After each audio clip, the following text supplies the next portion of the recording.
President Donald Trump is set to meet with Democratic leaders in Congress tomorrow to avoid a government shutdown on Wednesday. However, today, Trump said that unless Democrats give up their demands, an agreement which is unlikely that they will do, well, he says that the agreement altogether will be pretty unlikely to happen at all. Our Lionel Donovan has more on what's at stake if the government shuts down. The Trump administration says a government shutdown would lead to mass layoffs. But federal workers aren't the only ones watching these negotiations. Today, I spoke with the president of Utility Workers Union of America.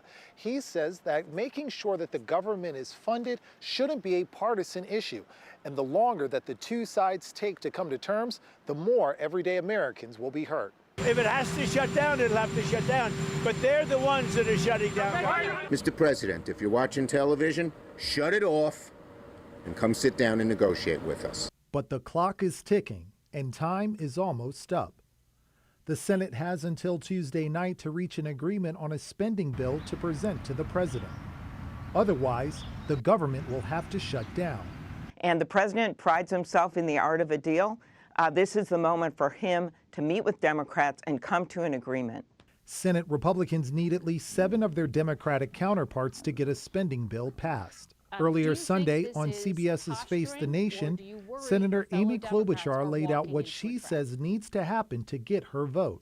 My constituents, Americans, are standing on a cliff right now with these insurance premium increases that are upon them. So Democrats are united in pushing on this and saying, look, let us do something about this crisis before it is too late. Meanwhile, James Slevin of Utility Workers Union of America says some of the Republican proposed cuts take away funding they use to help veterans enter the utility industry. We don't know where we're going to pick up the windfalls of it. Currently, they're looking to push those things back to the states, which is a disaster because it'll just become a Hunger Game situation where everybody's going to race for it.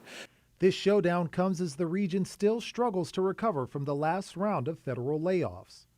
According to a report from Capital Area Food Bank, 36% of households in the DMV are food insecure, with many of those households impacted by federal layoffs. Now Slevin is calling on congressional Democrats and the Trump administration to find common ground for everyone's sake. It's got to be the conversation and work. Both parties have to work on it and really put the best for the people, not for the party, for the people out there. Now, the White House's Office of Management and Budget did clarify that some federal agencies and programs wouldn't be impacted by a government shutdown. This includes Social Security, Medicare, Veterans Benefits, ICE, and air traffic control. In Northwest D.C., Lionel Donovan, WUSA 9.